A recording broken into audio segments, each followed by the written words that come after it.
सबसे मजेदार बातें तो अब शुरू होंगी। मतलब सबसे ज्यादा मजे क्या, मोस्ट तो नहीं, मोस्ट तो इसके बाद आएगा। Interesting. Mode bye grouping method, ध्यान से सुनेंगे please. Mode bye grouping method, if the frequency is irregular and heterogeneous, it is not homogeneous, then it is not necessary that mode will always be the value which occurs the most. It is not necessary, it may be possible कि इतनी मेहनत करने के बाद grouping के बाद भी answer आपका वही आए, बट फिर वो श्योर हो गया आप कि हाँ यही है मॉडल वैल्यू। ओके, बट अगर आपको दिख रहा है कि डेंसिटी उसके पास आसपास हाईएस्ट नहीं है और इंस्पेक्शन से यू आर नॉट श्योर कि this is the model value, then you should always use the grouping method. Should always use the grouping method. It is possible that more than one value has the highest frequency in the series. In such cases, grouping method is generally used for obtaining the mode. आराम से ध्यान से समझेंगे, important है बहुत ज्यादा।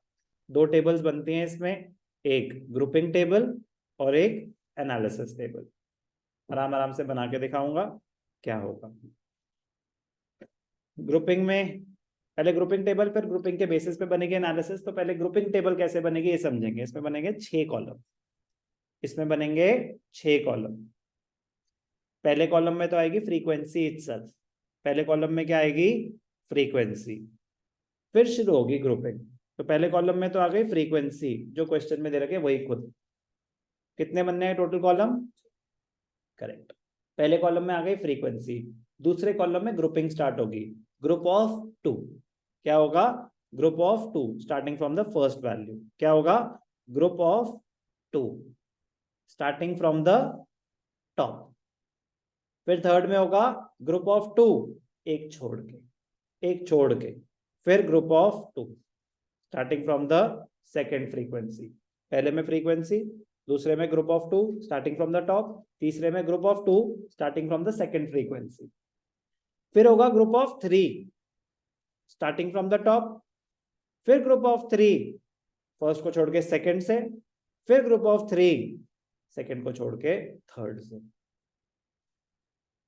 6 column बनेंगे, grouping होगी। वो मैं करके दिखाऊंगा तो ज्यादा आसान होगा समझना। ऐसे तो हवा में बातें हो रही ना, 2 के ग्रुप बन रहे हैं, एक छोड़ के 3 नहीं, देखोगे तो खत्म हो जाएगा काम वहीं के वहीं। तो पहले ग्रुपिंग कर लेते हैं, फिर ग्रुपिंग के बेसिस पे एनालिसिस कैसे होगा वो करेंगे। ध्यान से देखना, वैल्यूज है 100, 110, 120, 130, 140, 150। अब उन्होंने स्पेसिफाई कर दिया यूज ग्रुपिंग मेथड। यहाँ पे मैंडेटरी नहीं था। क्यों नहीं मैंडेटरी था, हाईएस्ट फ्रीक्वेंसी एक है। सुनने पे ध्यान देंगे प्लीज, बहुत ज्यादा इंपॉर्टेंट और बहुत ज्यादा क्रूशियल पॉइंट पे हम। और मैक्सिमम डेंसिटी भी इसी के आसपास है, ग्रुपिंग की जरूरत थी नहीं। लेकिन जब वो स्पेसिफिक इंस्ट्रक्शन दे दें कि ग्रुपिंग से करना है, तो आपके पास ऑप्शन नहीं। अगर सिर्फ लिखा होता find out the value of mode, तो आपकी मर्जी है कि आपने इंस्पेक्शन मेथड से करना है, डिस्क्रीट सीरीज में इंस्पेक्शन से करना है या ग्रुपिंग से करना है। तो हम कैसे डिसाइड करेंगे, अगर एक ही मॉडल वैल्यू है और डेंसिटी उसी के आसपास हाईएस्ट है, आप डायरेक्टली इंस्पेक्शन से कर सकते हैं। लेकिन अगर कहीं पे भी कंफ्यूजन क्रिएट हो रही है, डेंसिटी हाईएस्ट नहीं दिख रही, तो ऑलवेज गो फॉर ग्रुपिंग। और जब स्पेसिफिक इंस्ट्रक्शन है तो आपके पास ऑप्शन नहीं है, तो वही फॉलो करना। तो ध्यान से देखना प्लीज, पहला क्या बनेगा, ग्रुपिंग टेबल। सुनने पे ध्यान देंगे, ग्रुपिंग टेबल कैसे बनेगी। क्या गिवन है, डेली वेजेस 100, 110, 120, 130, 140, 150। कितने कॉलम्स बनने हैं, फर्स्ट कॉलम में क्या आएगा, correct, number of persons, frequency, इसको देंगे हेडिंग कॉलम 1। तो ये गिवन है क्वेश्चन में 2, 4, 8, 10, 5, 4। फिर कॉलम 2, फिर कॉलम 3, फिर कॉलम 4, फिर कॉलम 5, फिर कॉलम 6। अब ध्यान से देखना, कॉलम 2 में क्या होगा, ग्रुप ऑफ 2, इसके सामने लिख देंगे 6। आपके पास तो रूल शीट होगी ना, वो ध्यान रखना, मतलब कि आपको दिखना चाहिए कि 6 इन दोनों को कवर कर रहा है। 8 + 10 18, 5 + 4 9। फिर एक को छोड़ के ग्रुप ऑफ 2, 8 4 12। अब एक को छोड़ के, अब इन दोनों के बीच में आ रहा है क्या, 12। फिर कंटिन्यू, बार बार एक एक को छोड़ के नहीं, बस फर्स्ट में एक को छोड़ दिया ग्रुप ऑफ 2, फिर 10 + 5 15। कोई डाउट? सर एक ही वैल्यू है तो, अगर तो वो बड़ी है तो लिख दो, इससे भी बड़ी है, नहीं है तो इनसिग्निफिकेंट है, कुछ करने की जरूरत नहीं। अगर होता ना यहाँ पे 16 होता तो इन सबसे सबसे बड़ी हो जाती ना वो, फिर वो लिख देते, चाहे सिंगल है, और नहीं है तो इग्नोर। अब ध्यान से देखना, ग्रुप ऑफ 3, ग्रुप ऑफ 3, 2 4 6 8 6 8 14, 4 के आगे लिखेंगे, 10 5 19, 5 के आगे लिखेंगे। फिर एक को छोड़ के ग्रुप ऑफ 3, 10 18 4 22, 8 के आगे लिख देंगे। 9 है, इनसिग्निफिकेंट है, जरूरत नहीं है। फिर दो को छोड़ के ग्रुप ऑफ 3, 18 5 23। ओके, ग्रुपिंग कैसे हुई समझ आया देवेश? समझ आया ग्रुपिंग कैसे हुई? अब ध्यान से देखना, इसमें क्या करेंगे आप, इसमें हाईलाइट कर लो, मार्क कर लो जो भी मैक्सिमम फ्रीक्वेंसी की वैल्यू आ रही है। इसमें फ्रीक्वेंसी मैक्सिमम कहाँ है, 10। इसमें कौन सी है, 18। इसमें कौन सी है, 15। इसमें कौन सी है, इसमें कौन सी है, एक ही है। अब ध्यान से देखना, इंपॉर्टेंट स्टेप है ये भी, एनालिसिस टेबल कैसे बनेगी। एनालिसिस टेबल, अब हम ग्रुपिंग टेबल से क्या बना रहे हैं, एनालिसिस टेबल। वैल्यूज क्या है, डेली वेजेस 100 110 120 130 140 150। कॉलम 1 में हाईएस्ट फ्रीक्वेंसी किसकी है, 130 की, तो 130 के आगे टिक मार दो, बाकी सब डैश। कॉलम 2 के आगे, कॉलम 2 में हाईएस्ट क्या है, 18। अब ध्यान से देखना, 18 18 किसका आ रहा है, इन दोनों 120 और 130 का, तो एक टिक मारोगे 120 में, एक टिक मारोगे 130 में। कॉलम 3 में 15 है मैक्सिमम वैल्यू, 15 किसका टोटल है, 10 और 5, 130 और 140 का, तो कॉलम 3 130 और 140 का। कॉलम 4 19 आ रही है, 19 किसके है टोटल, 10 5 और 4, 130 140 130 140 150। कॉलम 5 22 किसका टोटल था, 10, एक सेकेंड, 10 8 4, 10 20 30, 10 20 30।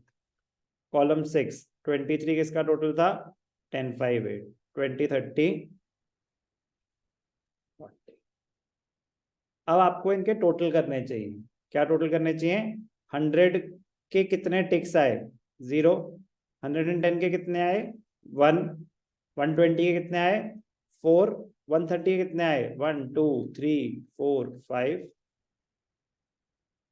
कुछ वो मर्ज हो गए उन दोनों के ना।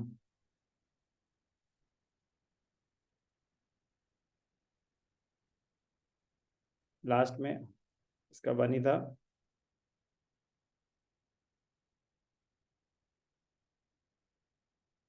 प्रेजेंटेशन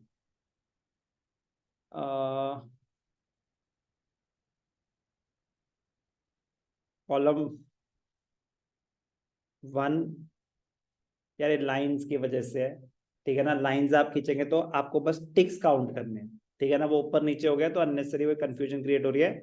ऑल्दो 130 के मैक्सिमम आएंगे, मैं टाइम वेस्ट करूंगा, मिटा के दोबारा करूंगा। आपको क्या करना है, टिक्स मारने हैं, जिनके टिक्स मैक्सिमम है वो मैक्सिमम फ्रीक्वेंसी है। मैं कर ही देता हूँ इसको ना, काम का 1% भी क्यों डाउट छोड़े।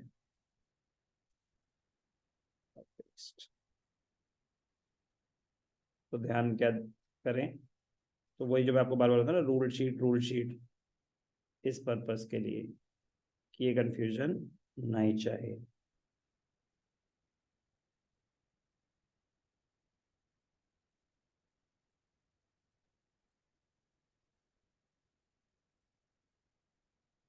Column 1 130, column 2 120 130, column 2, column 3 15, column 3 15, column 3, column 3 इन दोनों का टोटल था 130 140, कॉलम 4 19 30 40, कॉलम 5 22 10 20, कॉलम 6 23 20 30। ठीक है बेटा, अब यहाँ पे टोटल हो जाएंगे। तो अब मैं कॉलम यहाँ लिखूं या कॉलम यहाँ लिखूं, उससे फर्क नहीं पड़ता। मैं यहाँ पे लिख सकता था वेजेस 10 110 20, उससे कोई फर्क नहीं पड़ता कि आप टॉप पे लिख रहे हैं या मतलब कॉलम हेडिंग दे रहे हैं या रो हेडिंग, उससे कोई फर्क नहीं पड़ता। 100 कितनी बार रिपीट हुआ 0, 110 कितनी बार रिपीट हुआ 1, 120 3 6 3 1। तो कौन सी वैल्यू सबसे ज्यादा बार रिपीट हुई? सर ये तो वैसे ही आ रहा था, ग्रुपिंग मेथड भी तो सीखना था। समझ आई बात? I repeat, grouping method he main चीज है मोड में। तो सर हमें सब कुछ आता है, बस ग्रुपिंग में थोड़ी सी दिक्कत है, तो आपको मोड नहीं आता। ठीक है ना बेटा? तो मोड में सबसे ज्यादा चीजें, सबसे ज्यादा चांसेस आने के किस चीज के होंगे? ग्रुपिंग मेथड के। चाहे वो डिस्क्रीट सीरीज हो कंटिन्यूस हो, कंटिन्यूस में मतलब एक स्टेप और ऐड हो जाएगा, लेकिन पहले ग्रुपिंग में यही सब होगा। ग्रुपिंग टेबल बनेगी, एनालिसिस टेबल बनेगी, उससे मॉडल क्लास आइडेंटिफाई हो जाएगी। आ रहे हैं हम कंटिन्यूस सीरीज पे, बट डिस्क्रीट में तो यही खत्म हो जाएगा। डिस्क्रीट में तो खत्म हो गया कि जो भी आपके हाईएस्ट टिक्स आए, that is the model value. Okay, individual and discrete series done.